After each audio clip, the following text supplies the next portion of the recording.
In previous videos, we've looked at the planing cut and the peeling cut, and in the last video where I showed the peeling cut, I also gave some exercises to help build your skills with the planing and the peeling cuts. In this video, the focus is on slicing cuts, which use the tip of the tool to clean end grain and add shape into the work.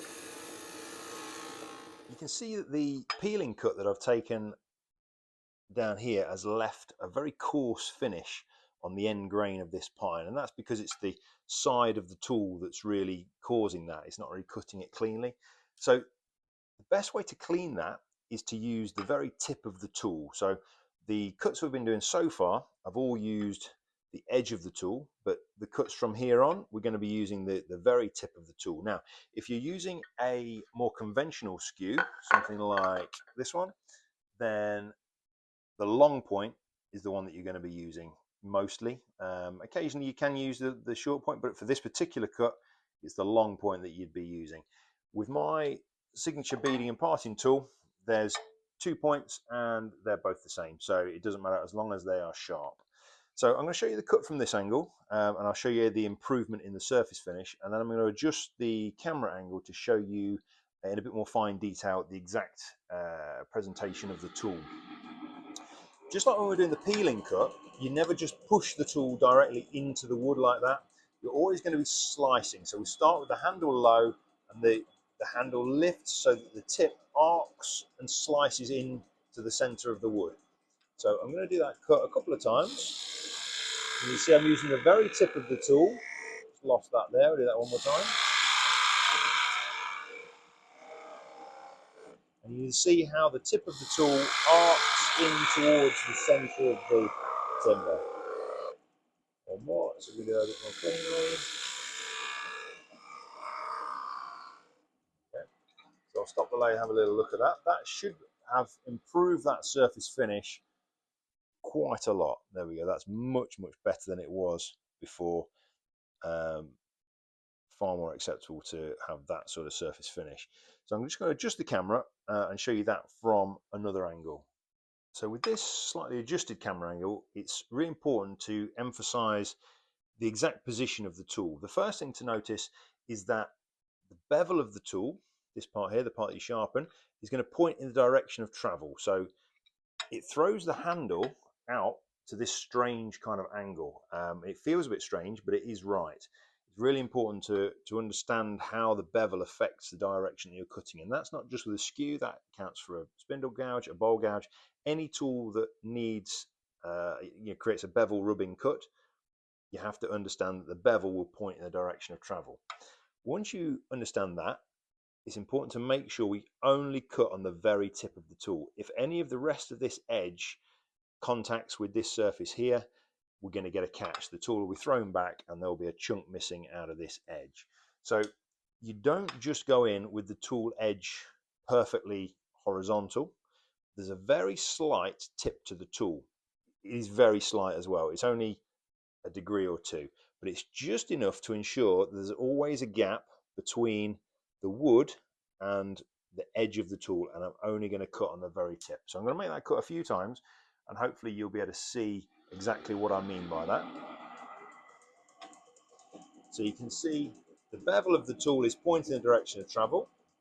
I'm going to pick up the cut on the very tip of the tool, push forward and lift with my handle, and you can see here how there's a very tiny gap between the wood and this part of the tool. Do that again.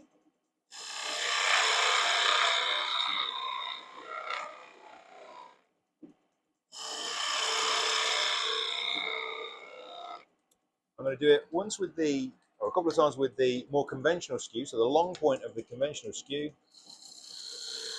I say conventional, this is the modified 7-degree skew angle. And you can see that just the same. The tool is just slightly tipped so that there's a little gap between the edge of the tool and the wood, which makes that safe, makes that controllable, and it will leave a nice straight surface that's nice and clean and free from tear out and catches. Once you can do a straight cut, the next thing to look at doing is cutting a chamfer. So with a chamfer, very much the same as doing a straight cut, only this time the tool is tipped over at an angle. So whatever angle you want the chamfer at, this edge is going to be pointing in that direction. And when I lift the handle, the lifting action is kind of in line with this edge, if that makes sense.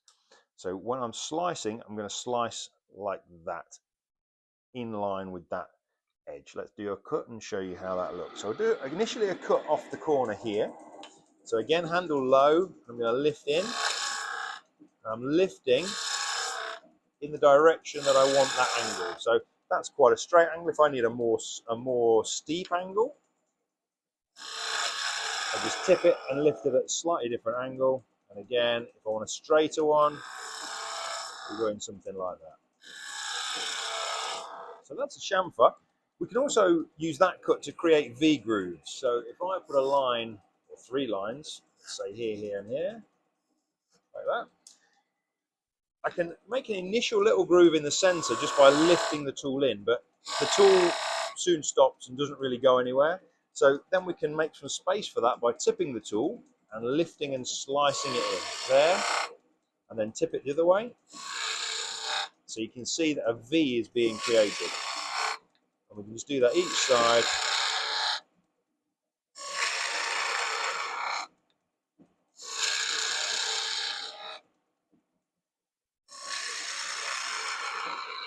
Until we're back to the line.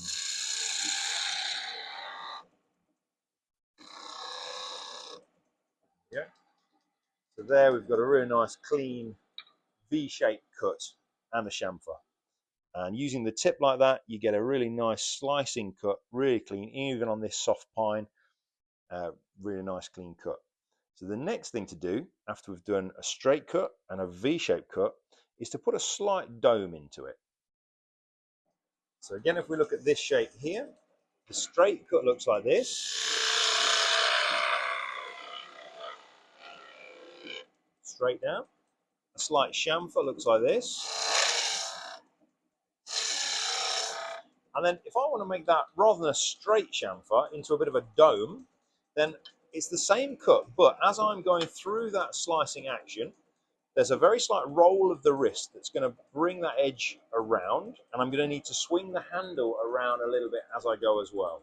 So I'm going to pick up the cut, the tool rolls slightly, and the handle just comes towards me a little bit. This is me as a left-hander, so the handle is swinging to my right. So we're there, down. And you can see that very quickly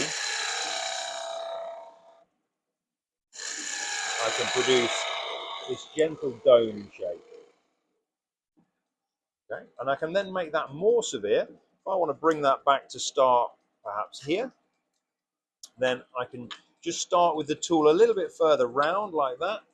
I'm picking up on the tip of the tool there, and I'm going to cut around. I've just lost that, so I'm going to come back and go again there, and we're going to roll the tool and swing the handle very gently. All the time, I'm cutting on the very tip of the tool, and you know I'm cutting on the tip of the tool because as I do this here, you can see that there's this V groove and this kind of feathered edge that lifts up in front of the cut. That's the prime tell that you're cutting on the very tip of the tool. And that is what you need for good control of this cut. So that produces a really nice dome with a lovely clean cut. I say even in pine, but that would work in pretty much any timber that you choose to do it on. You can see we've almost got a slightly shiny surface there left from behind the tool. This sets us up for turning beads with a skew, which is going to be the subject of the next video. So I hope to see you then. I hope that's been helpful, and I'll see you next time.